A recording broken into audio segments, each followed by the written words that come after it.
Good morning, everyone, for joining the third IACAPAP Brain and Breakfast webinar. We will be starting in about 2 minutes. We're just letting in the participants at the moment. Just bear with us.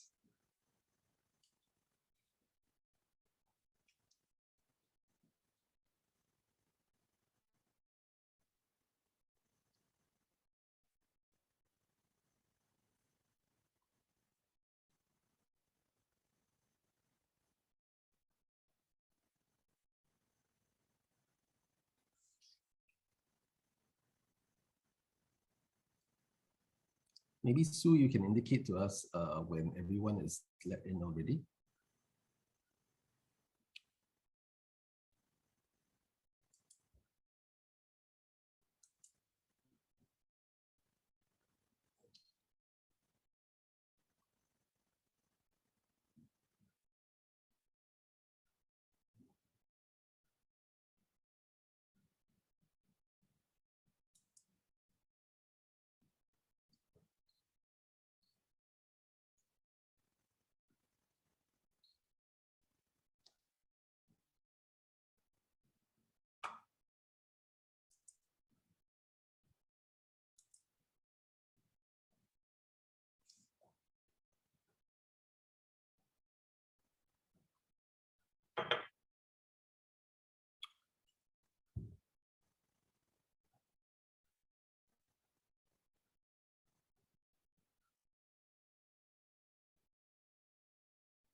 Has everyone been let in?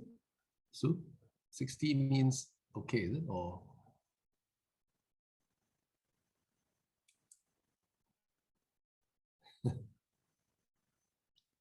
well, okay. Well, I think we should start on time. Hi, everyone. My name is Daniel Fang. I'm the president of the International Association of Child and Adolescent Psychiatry and Allied Professions. And I do want to emphasize allied professions because this is not just a psychiatry organization. Now, we are in our third IACAPAP Brain and Breakfast webinar. Now, you've been to our first two, which we've called Lunch and Learn, and you're wondering, are we having brains for breakfast? No, but we are going to have food for thought. It is part of this new tradition that we're creating for our members and our communities across the world. The timings for the various lunch and learn or brain and breakfast or even dining and dialogue really depends on which part of the world you're in. And so have a good morning, a happy afternoon, or even an evening if you're here from different parts of the world. I do believe that most of our attendees are from Asia. Now, today, our topic is it takes a village to raise a child.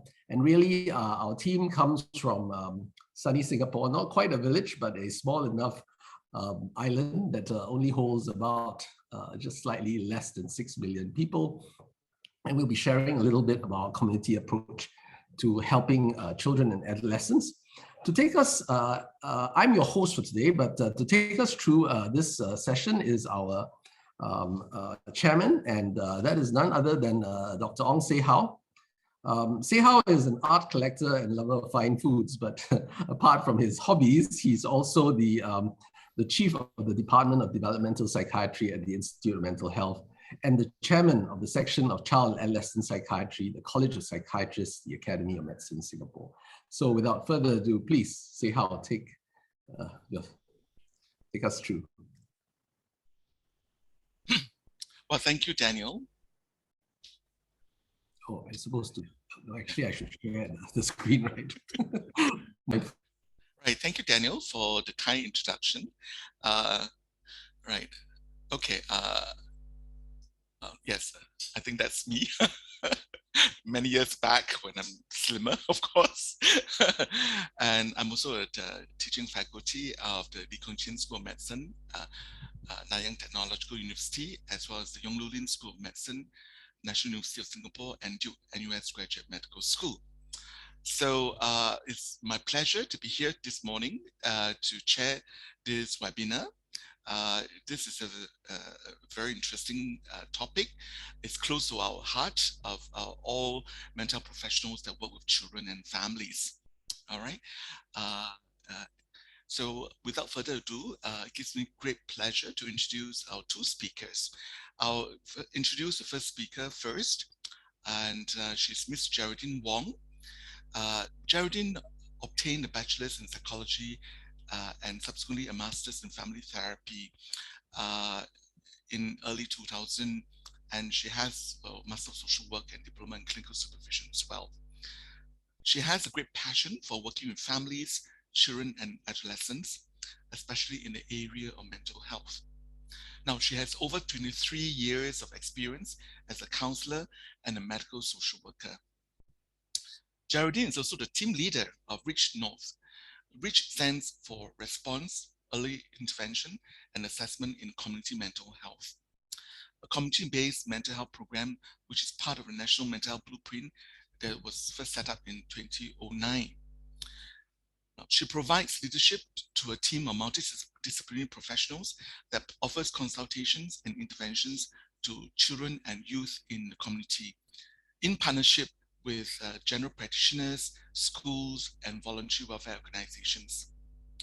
Ms. Geraldine Wong will talk more about the REACH and how it supports school counselors of all public mainstream schools nationwide in Singapore. And later on, I will introduce our second speaker. So over to you, Geraldine.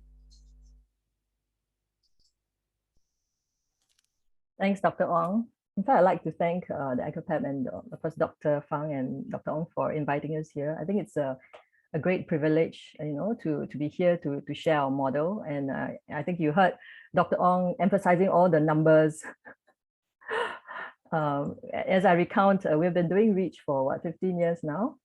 And so I really am really excited to, share REACH with you. So thanks for joining us this morning. Okay, so what we endeavor to do today really is to give you a brief of the REACH model. I will talk us through that, and then I'll pass the time over to Celine. Celine will actually talk to us about a case to demonstrate how the model works. Okay, so in 2006, the blueprint was initiated. Okay, and by the government. So basically the vision was really to develop an emotionally resilient and mentally healthy community, and to make mental health services more accessible to the community. Okay, so this led to the formation of community teams, for children, for adults, and for the elderly. Okay, but today I'll just focus on REACH.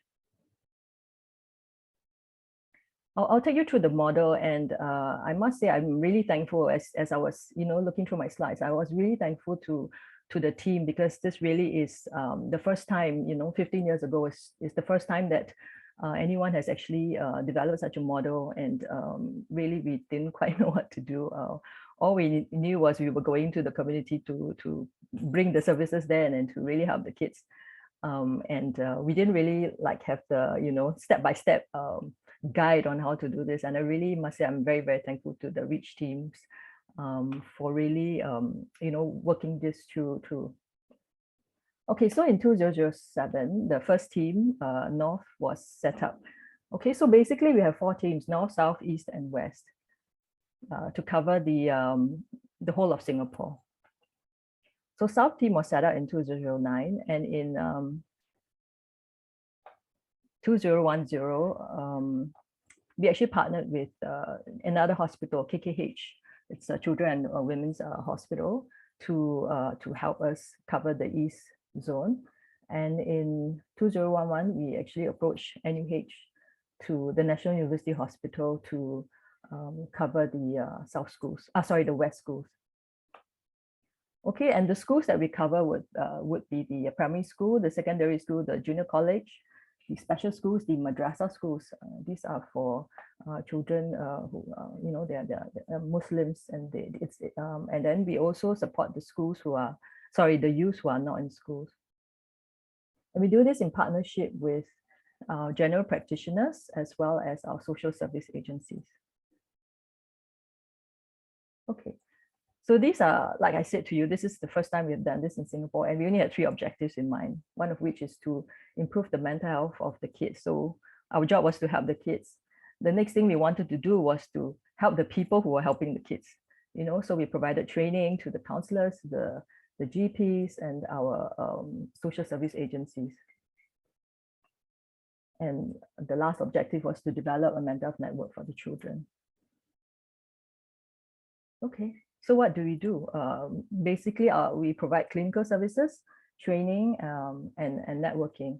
Clinical services, in terms of clinical services, we actually have a helpline in which we, we actually allow the counselors and the social agencies to call us if they are in need. They need to discuss their cases.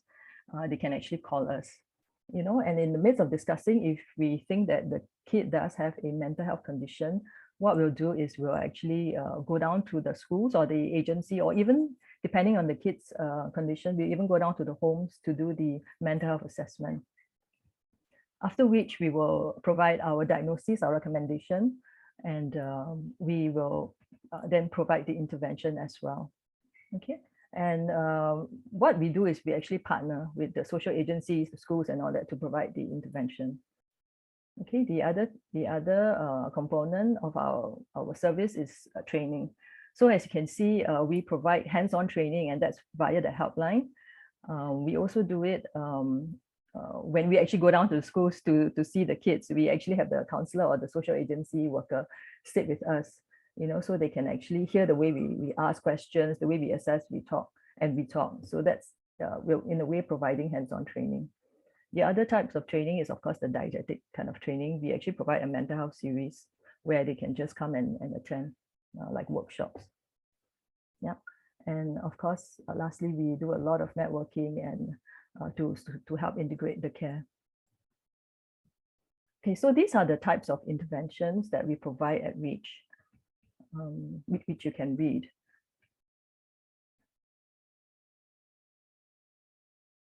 Okay, this is a typical makeup of what a team looks like. Okay, we've got psychologists, psychiatrists, nurses, we have social workers and occupational therapists in each of our teams. Okay, so all of us are actually mental health trained. So about 60% of the work, we actually go in and all of us will do the mental health assessments. So in terms of intervention, of course, some of us are trained in different modalities, and then we will provide our specialized service. Okay, so just to concretize things a little bit. Okay, so if you look at let's say the little kid here, right? So maybe this kid has some, let's say, for example, some emotional behavioral issues. So what happens is sometimes the family can go to the school to, maybe discuss with the teachers or something like that, discuss their concerns, or the family can actually go to the social service agencies to seek help. Or it could be the other way, it could be the school maybe talking to the family about their concerns about the kid in school. So what happens is then either the school or the social agency can actually call us to seek advice and consultation. And if we do think that there is a mental health concern, like I mentioned just now, we will actually go down to the school or the social agency or the home to do our mental health assessments. After which we, as I said, we will provide the recommendations and we actually provide the interventions together with the people in the stakeholders in the community. Okay, and if the kid does need, if the student needs medication, we will sometimes engage our GPs. If not, we will send the student back to one of our hospitals in Singapore. Okay, so I put it the other way around because we have done this for so many years. We actually have quite a good network with the community, and our hospitals sometimes do require us to help with their patients as well. And to, you know, so we do co-manage with some of our, we do co-manage with the hospitals and see some of their cases as well. Okay, so this is just for interest. These are the types of cases that we usually see in our teams. The number one would be ADHD. And I think it's number one because you know, it's easier to it's easier for the teachers to identify them when the kids are walking around or being disruptive, so they can usually get flagged up quite easily. Yeah. Okay. Just to end it, basically these are the strengths of Reach. We aim to be collaborative. We work with all the people in the community to support the students. We are actually very affordable, so the mental health assessments are free. We are very mobile. We actually go anywhere in Singapore. Yeah. And we are very responsive as well. Yeah, we aim to see the student within a month. Okay. I'm not sure about other countries, but at the moment, the wait time in the hospitals, it's really crazy. Yeah, but we at Reach, we still aim to see them as soon as we can, depending on the condition of the child as well. And of course, the other thing is less stigma, because we go down to where they are, then there's less stigma for them. They don't have to go back to the mental health hospital to be seen. Okay, with this, I end my sharing. I hope that's been useful for you. So with this in mind, I'm going to pass the time over to Celine. She will take us through a case that she saw using the Reach model. Thanks. Thank you. Thank you, Geraldine. Thank you so much for your description. I already have questions coming in. I try to answer them on the go, but I also compile some of the questions later on. It gives me great pleasure again to introduce Ms. Celine. Celine is a senior clinical psychologist with Reach under the Institute of Mental Health, IMH. She holds a joint clinical psychology master's degree from the University of Melbourne and National University of Singapore, and was also awarded the Ministry of Health Holdings Scholarship in 2012. In her current role, Celine works primarily with children and adolescents in relation to clinical issues such as developmental disorders, anxiety, and depression. She provides diagnostic and psychometric assessments, as well as individual and group therapy. Her clinical experience further includes conducting trainings for school counselors and teachers. The work of a Reach member staff is never done because there's always a turnover of teachers and counselors, and then we have to train the new batch of educational practitioners again. So that's why we've been kept busy all this time. So again, I'd like to welcome Ms. Sim, and the mic is to you, Celine. Thank you. Thank you, Dr. Ong. Welcome, everybody. Can I share my screen, Dr. Ong? Okay, I'm just going to share. Okay, I'm going to take you through a case, one of my cases that I'm currently seeing, to really showcase and highlight to you about the Reach model as what Geraldine has introduced. So we're just going to call her Q for us to really just explain this case to you.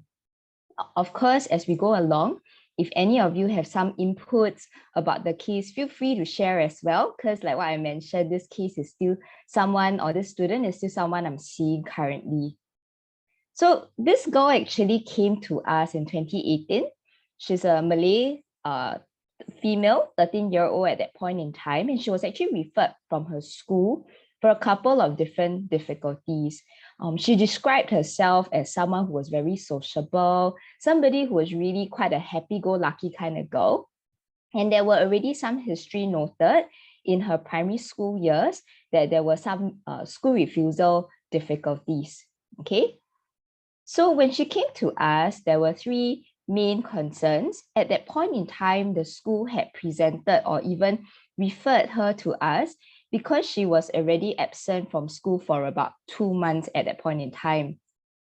On top of that, she was reporting that the reason why it's difficult for her to go to school was because she has been facing a lot of anxiety. She was afraid that others would be judging her, whether in terms of her appearance or her academic achievements. So it was really difficult. She would report of a lot of stomach aches and headaches that made it difficult for her to report to school the next day. And as we actually delve deeper into her difficulties, she also reported that actually her mood has been quite labile. She's been crying quite a bit. And unlike previously, she has been a lot more withdrawn. So even her grandmother, who's her primary caregiver, was reporting that unlike previously where she would mingle, she would come and interact with her relatives, the girl was often found staying in her room, preferring to be using her phone in the room. The girl also reported that she had a lot of negative self-judgment. She often found herself very useless, like a burden to her family. And there were also some risk concerns reported. She reported that she actually took about 3 pills with the intention to kill herself. She had plans to continue taking and to increase the dosage. So at the point in time when we saw her, a colleague of mine actually diagnosed her with social anxiety disorder as well as depression. And one of the recommendations was for her to have or receive individual psychotherapy with REACH, as well as for the family to work with the Family Service Center to receive some parenting support. Okay, so that's where I came in to provide the individual psychotherapy with her. So just a brief background about this girl. This is her family. This is a makeup of her family. Her parents actually divorced when she was about 5 years old, and there was shared custody with the care and control given to the father. The reason being that the main caregiver at that point in time was actually the paternal grandmother. So the girl was staying with the paternal grandmother, and both parents have since remarried with their own individual families. I did this genogram based on her current age. She's 17 now, but at that point in time where we saw her, that was about 4 years ago. She was Sec 1 then, or secondary 1. Okay, the relationship between parents remained quite cordial, quite good, because there were instances where, as I'm doing a home visit, mom actually did pay a visit to the paternal grandmother. And according to the student, actually, mom continues to come over to visit grandmother quite regularly. So I'm going to describe the family a little bit more in terms of the culture. According to the student, there was an emphasis, especially from the mom, on studies. So for her to school refuse was a big deal, at least to her mother. And as a result, that came with a lot of the terms or invalidation of her difficulties. Grandma, for example, saw her as lazy and often would call her or even just dismiss her school refusing difficulties as she's just being lazy, she's just not being helpful at home, she's just making things difficult. Not only that, the girl described that since young, she has often been invalidated for her emotions. So she described an incident in a toilet where she was crying and grandma was scolding her that she is making it difficult for the entire family. There was also a lack of boundaries and routines at home. So even with regards to her school refusing for about 2 months, the family acknowledged that they did not quite insist that she go to school. So what they would do would be just to wake her up, and if she finds it difficult to, they would just leave her as she is. Not only that, I think as you can see that the family genogram shows that there are quite a lot of younger siblings involved. Our girl actually is quite parentified. She is often asked or tasked to look after the younger siblings. So she would have to travel or even stay with her mother or father to look after her younger siblings. At home, because her grandmother is also tasked with looking after other grandchildren or even relatives. Our girl is also roped in to look after her nieces and nephews or distant relatives.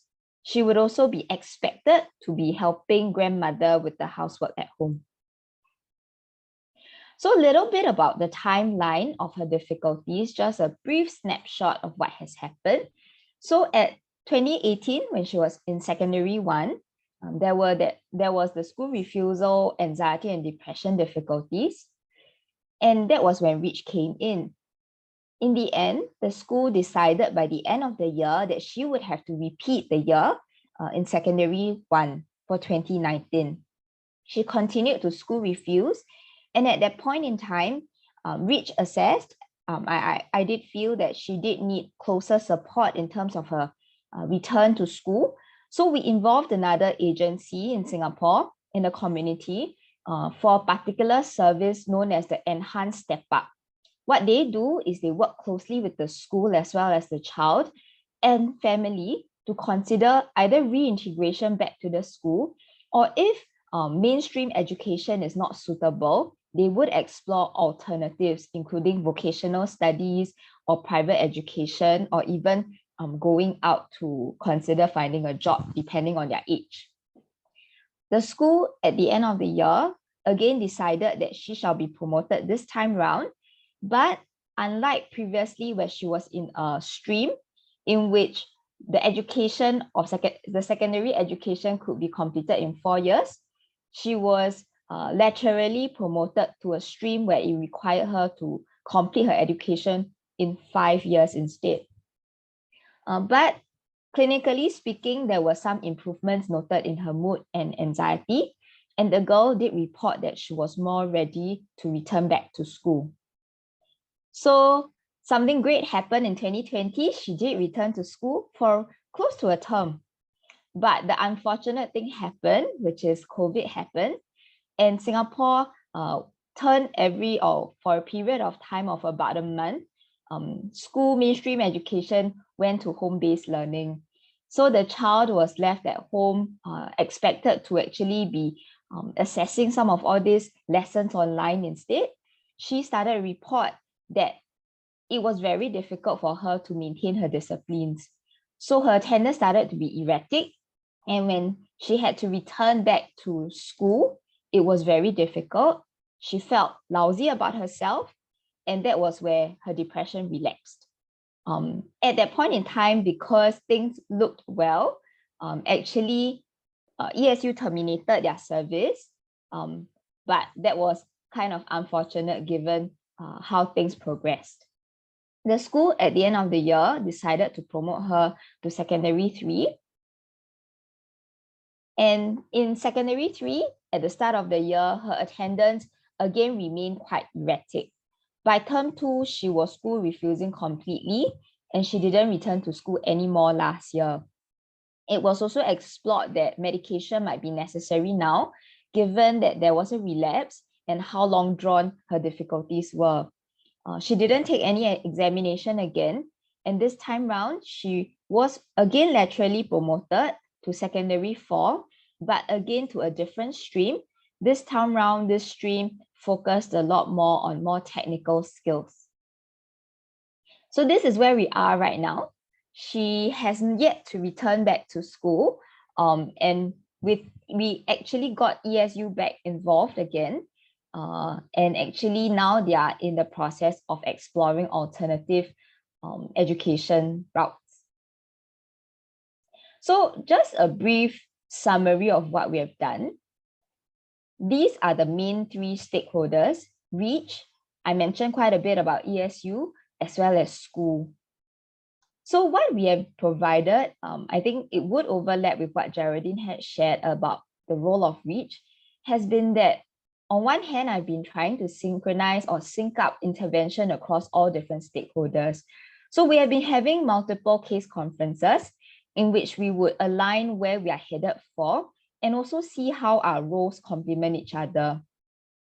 We have also been assessing her needs. So, for example, the referral to ESU was initiated by Reach because we really saw that it would help having somebody who's more familiar with the different options to take her through and explore this area.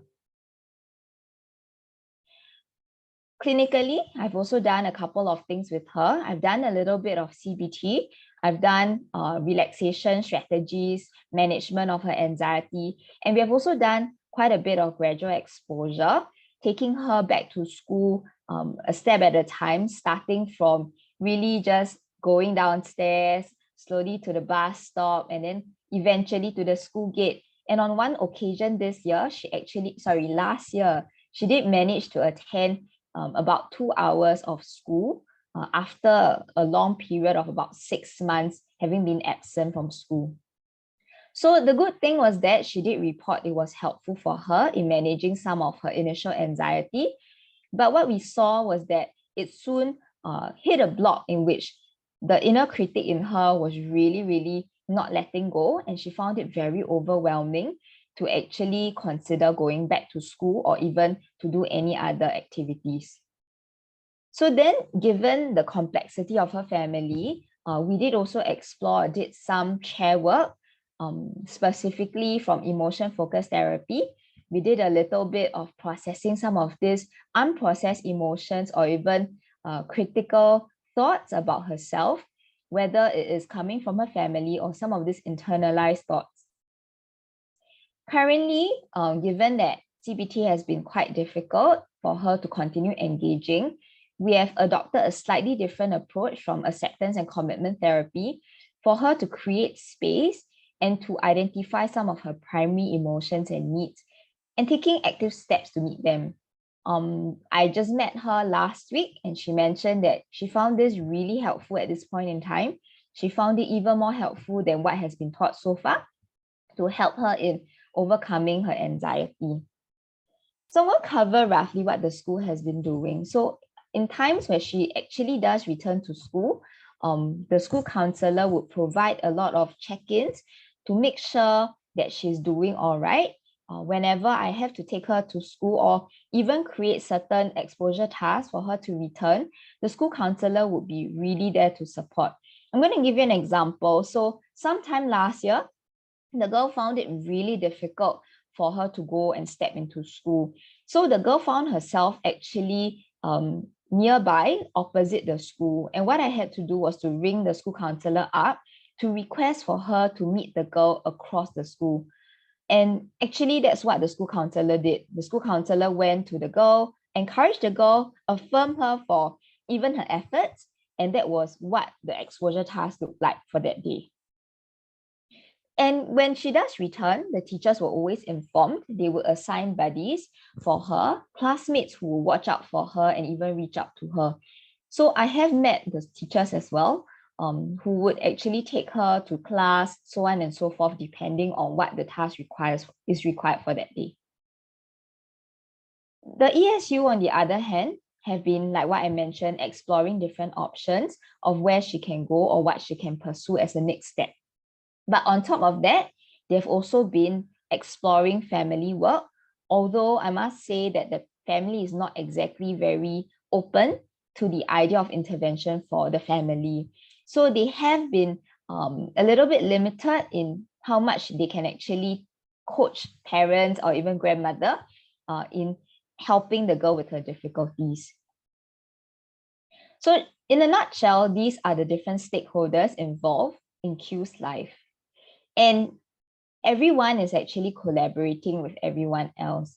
Reach, for example, is managing the anxiety and mood so that we can help the girl pursue what ESU has laid as a goal for the girl. Similarly, recently, given that she has started on medication, the medication is aimed at managing her anxiety and depression symptoms so that we can do some of this gradual exposure that I've mentioned thus far. Same thing for the school. Whenever the gradual exposure task is involving the school would step in and step up to help facilitate the whole process.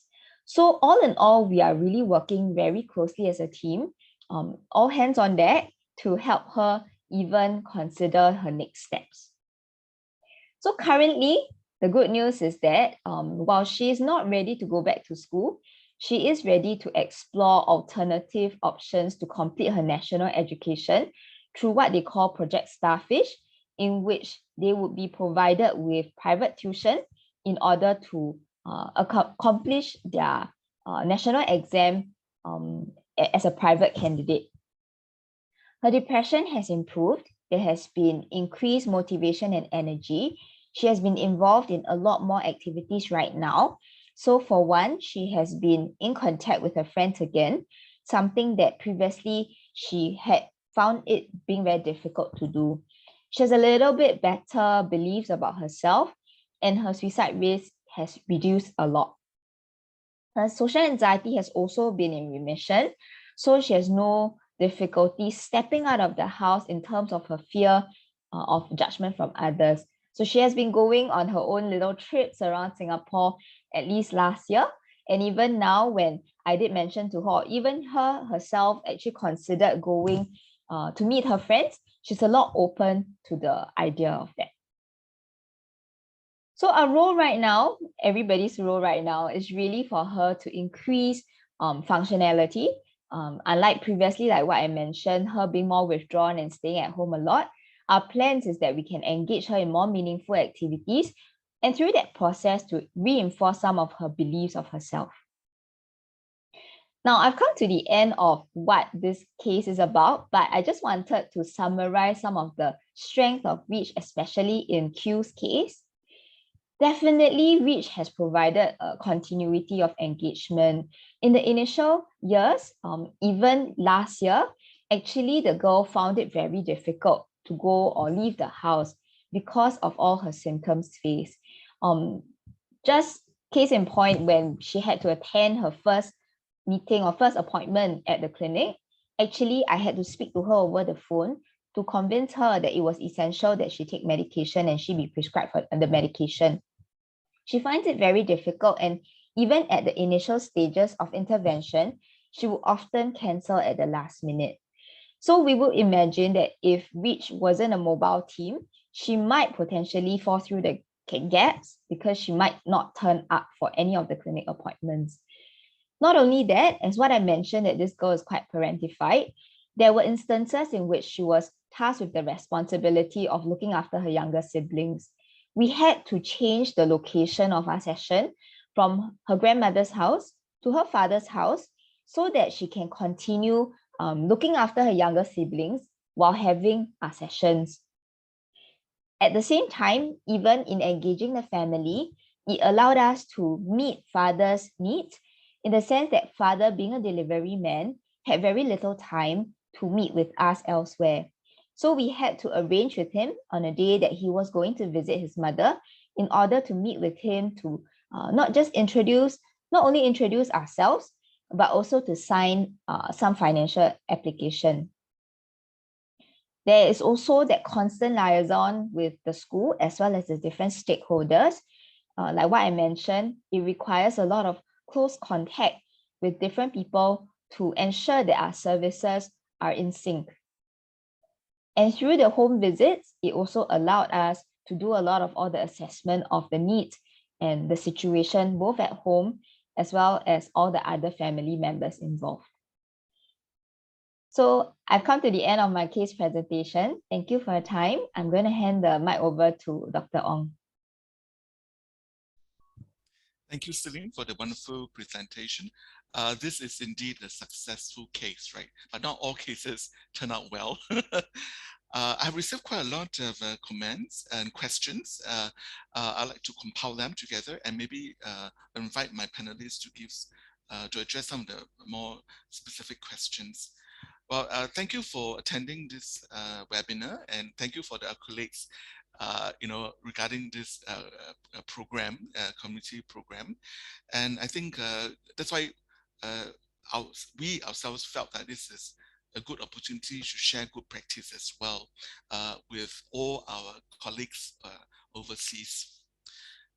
So I think the beauty about this project is that it brings mental health service to the students rather than the other way around, where the students come to the clinic. So this is thereby reduce the stigma attached to seeing a psychiatrist or psychiatric clinic, and also reduce disruptions to school lessons as well. And the fees charged by this program is very affordable. The first assessment is free of charge. Subsequent sessions of assessment and interventions will be chargeable at a very affordable rate compared to the clinical attendances. This secondary intervention, it also helps to reduce the backlog of cases that come to the tertiary clinics. All right, so which has been very helpful in the sense to reduce wait time in the tertiary clinic as well. To just answer some very fundamental questions about this REACH team, the funding is by the Ministry of Health under its Mental Health Blueprint initiative in 2007, and sequentially 4 teams were developed to cover 4 geographical zones that are demarcated by the mainstream schools. Now, only public mainstream schools are being served, and that also includes special schools. Private schools or international schools are not covered by this program. So hence, there will be some challenges as well. For example, what if the student drop out from school formally, or if they graduate from school, then they will not have access to the REACH program. And this REACH also helps to do the coordination and engagement, like what Geraldine and Celine has alluded to. There is a question, maybe I would like to ask Geraldine and Celine is, how are the team members being trained? In the beginning, of course, we want very experienced staff, mental health professionals to join. They are master level clinicians, allied health professionals. The child psychiatrists only come in once or twice a week to endorse the clinical cases that you guys have accessed. Can you share a little bit more? How are these teams members trained and maintain their competency level as well?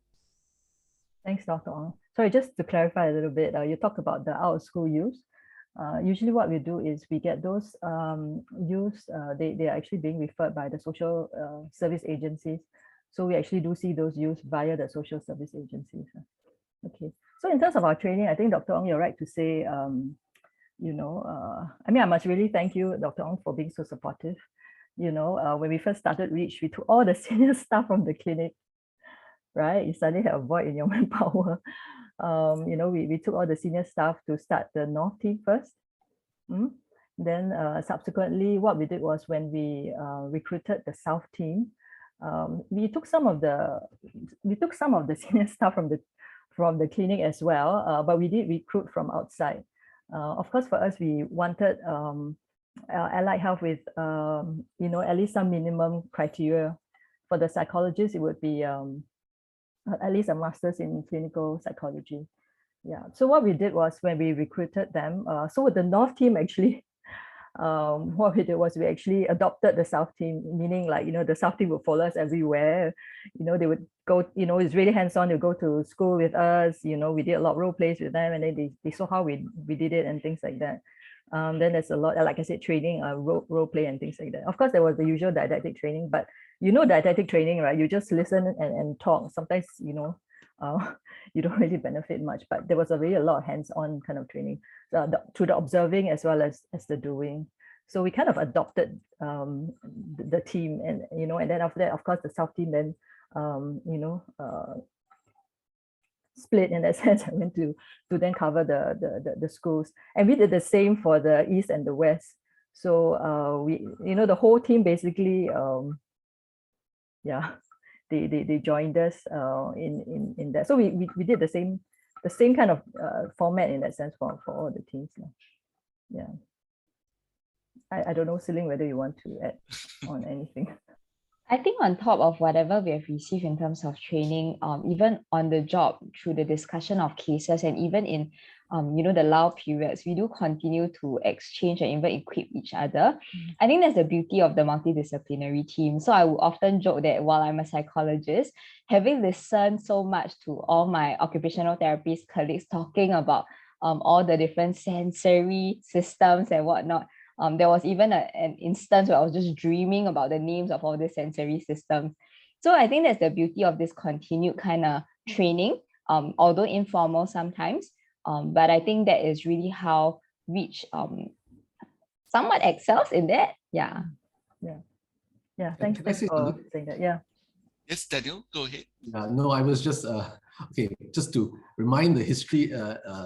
The reason why we got the senior star, of course, at that time I was the chief of the department, and I basically made everyone go to the Reach team because it was the only way to pivot a hospital-based system towards a community. And bear in mind, community work was not something that people aspired to. This, of course, has changed, and in fact, the whole healthcare system now is pivoting towards population health.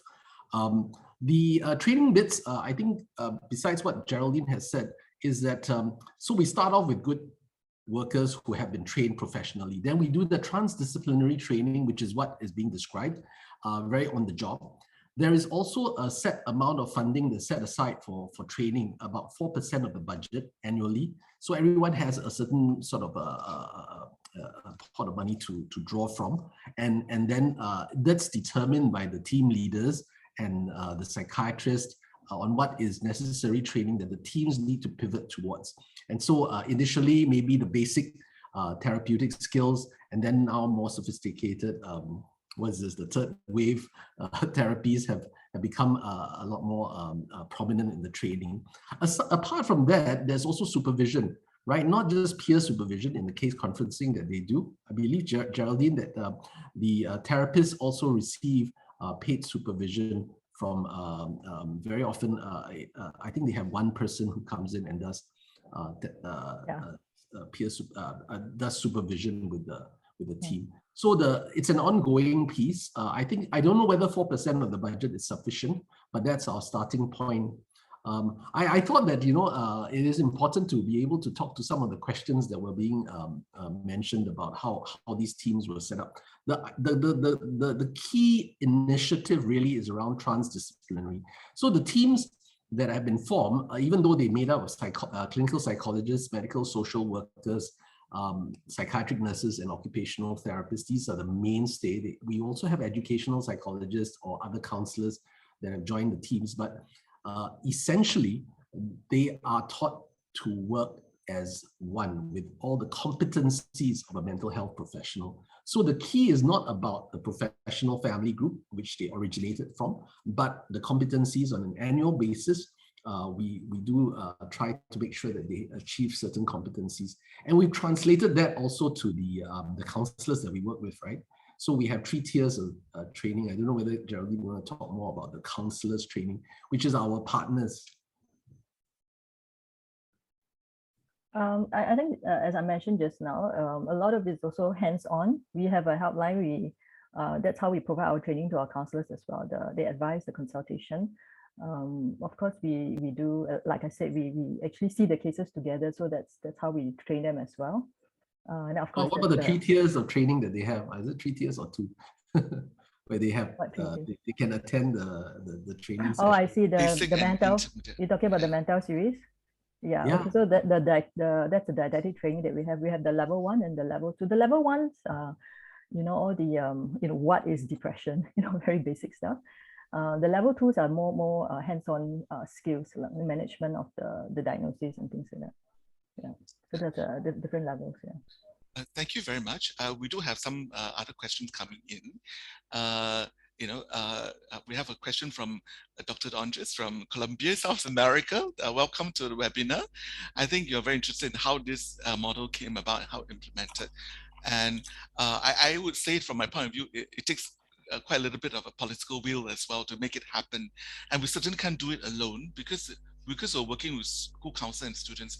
We had to engage the education ministry from the get-go in the beginning to get a buy-in, and then we work collaboratively to come up with the work processes and workflows as well. So certainly we need both health and educational ministries to come in. Having said that, the Reach team also work with volunteer welfare organizations or family service centers, or known to the rest of you as NGOs, to really support the students within the community, especially if they have social issues as well. And we also do have a partnership with some GPs, general practitioners or family doctors to be able to do some maintenance treatment for some of the children with ADHD in the community too. So definitely we have to engage and involve different ministries and institutions in Singapore. There's also a very interesting question from a Vietnamese attendee. Thank you so much. I think you're interested to see whether how this model could be extended to other developing countries. We all know that child psychiatrists are far and few in between. There are not just enough child psychiatrists all over the world, and hence this this program actually capitalizes and takes advantage of the allied professionals to do the clinical assessment and interventions, and leaving the child psychiatrists to see the most sick and most unwell patients in the clinic. Any thoughts to our panelists? Like, how do you think this model could be extended to other developing countries?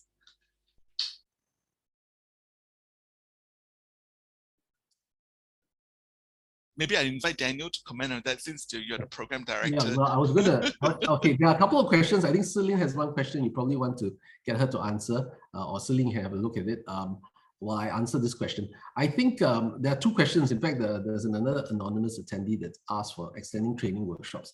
We can certainly do that. We can do it in this fashion. In today's pandemic world, if people are interested and you can write into us and we'll be happy to organize training sessions.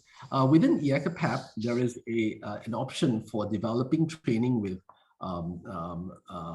various countries and through our connection. I mean, REACH is a model for us to really understand first how your country works and what are the systems in place. That probably is quite critical before we talk about how we can extend a model. I think every country has its own unique features, and we need to understand that. So we do have a international child adolescent mental health program that's called ICAM, or the Henrika Larsen ICAM program. And if you are interested, can you write to me so that I can talk to you and discuss? And we are thinking of using various models, including potentially a video conferencing platform like this, to do that training, and REACH model could be one aspect of it. It will really depend on whether you have the necessary trained staff and also the supervision that's required, I think, as you develop this program across your jurisdictions. We are happy to share the REACH program. I believe there is a question about is anything written and published, and yes, indeed there are. If you in fact, if you go on any database and search under REACH Model Singapore, you should be able to find a couple of papers. We do have a book as well that's available. I'll try and find the link so that I can share it on the what. Meanwhile, maybe Siling can answer that question that was directed to her about the particular case. I have actually typed the answer in response. Okay. The long and short is that the family is actually we have tried to involve mom in the intervention, but mom is quite dismissive of the girl's difficulty. So even after diagnosis was made, the girl was reporting that mom continued to say that, no, you don't have depression. Depression is a lousy situation, or rather it's a lot of the stigma that's coming up. So it was very difficult to engage mother. Not just that, I think the girl reported, I think 2 years ago, that mom's marital situation was quite conflictual as well. So mom was quite overwhelmed having to look after 2 of the younger siblings. So mom remained quite out of the picture. The girl has very little contact with the mother even up till today. We have also tried to involve the father, but father is very busy. So a lot of times when we try to contact the father, it would have to be a video call. He is in his van because he's a delivery man. So he'll be in his truck. He will be picking it up on the go, and it's very difficult to even set an appointment for him. The family work is done mainly by the ESU worker. But having said that, she did also share that the family is quite closed off in terms of the idea of receiving any form of intervention for themselves. Fortunately, it seemed like as of last year, when we spoke to the father and grandmother again, they seemed a little bit more validating and a little bit more open. So the ESU worker, because we were trying to assign the different roles, as I'm working with the girl, the ESU worker is trying to work with them again to explore some parenting sort of sessions lah. So we don't really know if things would improve this year. Hopefully it would, because even in terms of formulation, we do find that a very, very key part of this girl's difficulties remains in terms of her dynamics with the family. Thank you, Celine. It leaves me with another 1 or 2 minutes to answer two separate comments or questions from our colleagues. I'll address this to Ms. Geraldine Wong and Celine as well. The question is about, whether you've seen an increase in school refusal because of the COVID-19. And second is that what is the rate of hospitalization? Maybe you can also talk about the categories of risk that you adopt, the risk category to help you triage your response to these students. Thanks.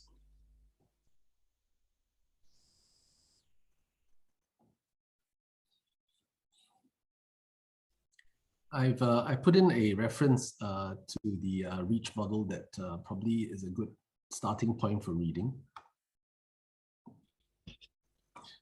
Geraldine, can you comment about your risk profiling of the students and also whether there's any increase in refusal during the pandemic?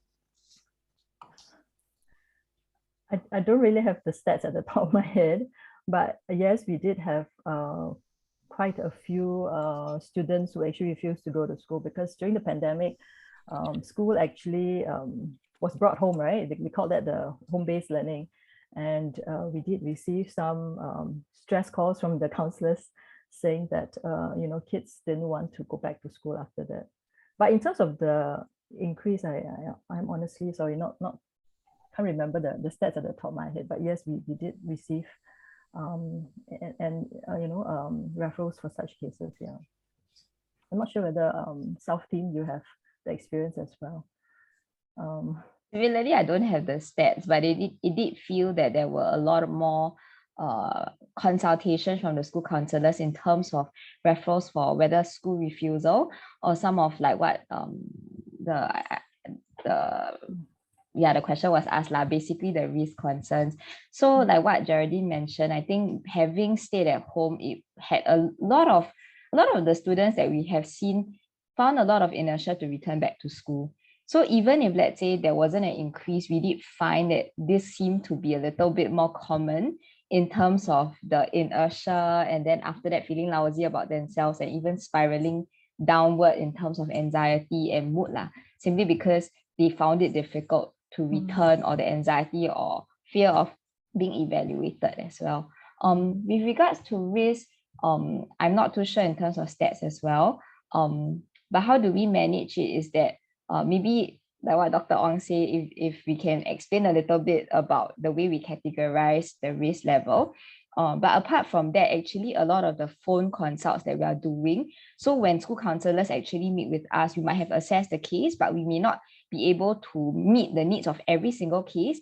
That's where we would coach the school counselors on some steps to start with already, or even parents. So I've had received emails or even phone calls from parents on what they can do. So even setting in place, for example, some sleep hygiene strategies, getting the child certain routines as a starting point has been what we've been doing.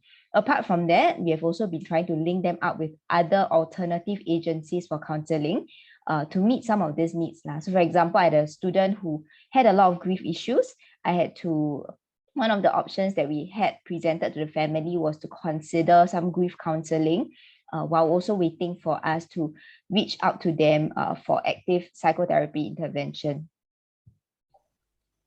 Thank you, Celine and Geraldine. Yeah, I think that is the list of questions that we aim to answer. But also answer the question about the conflict. All right, conflict of the family, is it? No, the interdepartmental conflict between the ministries and different ministries, since this is a kind of community.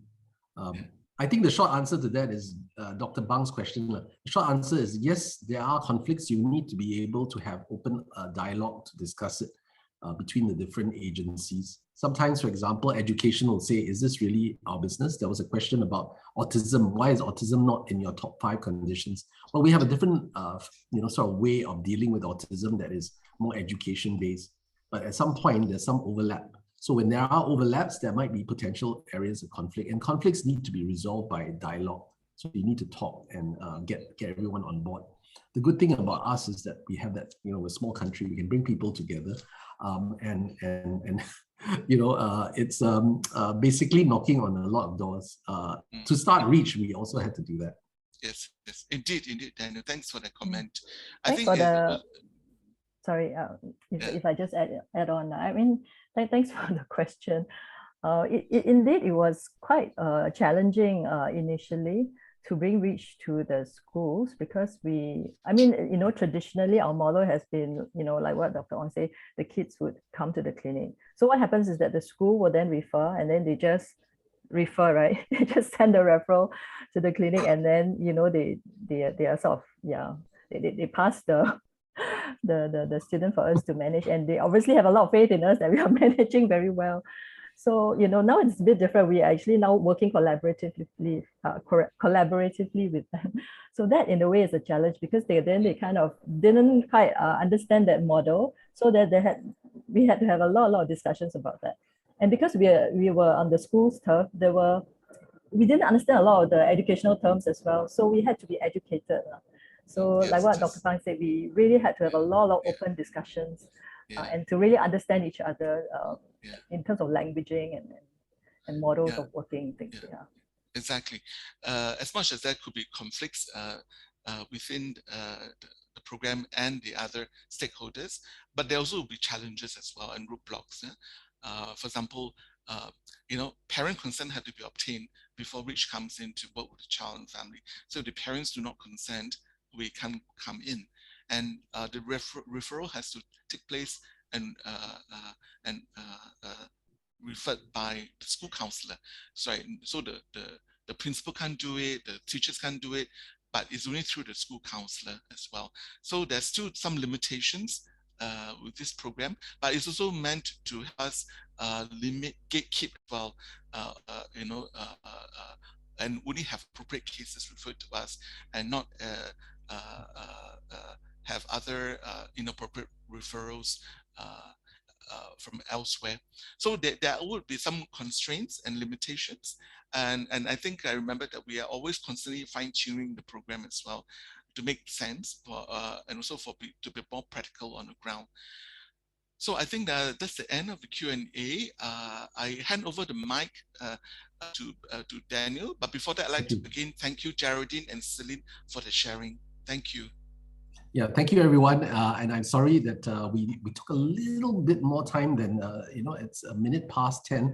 And we just want to thank the speakers and also the experience that we are sharing. We can't tell you everything, and we urge you to read the materials that are available online in journals and also the book. I put the link up for participants.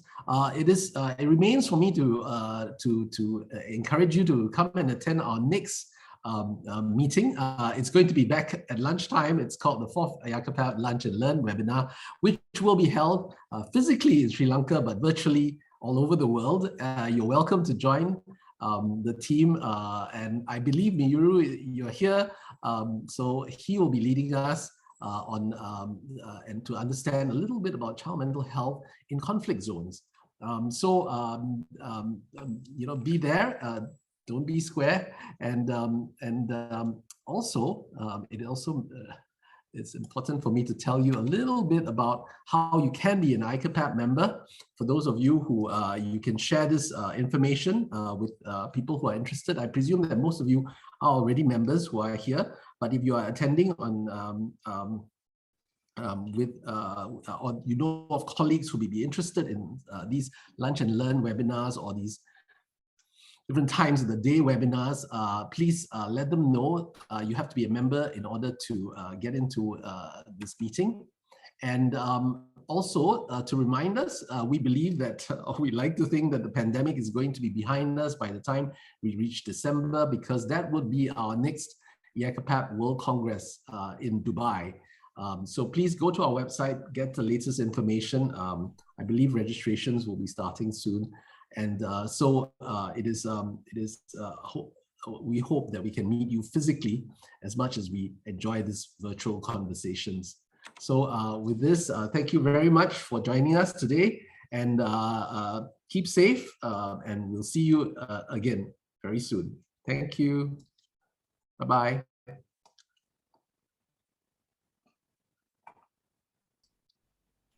Thank you. Bye-bye. Stay safe. Thank you, everyone. Bye-bye. Thank you.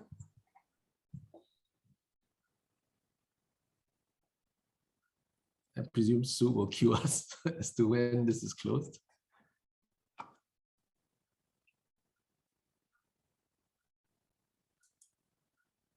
Sue? Sue has disappeared. She will end the session. Is it? Just wait for her prompt. Okay.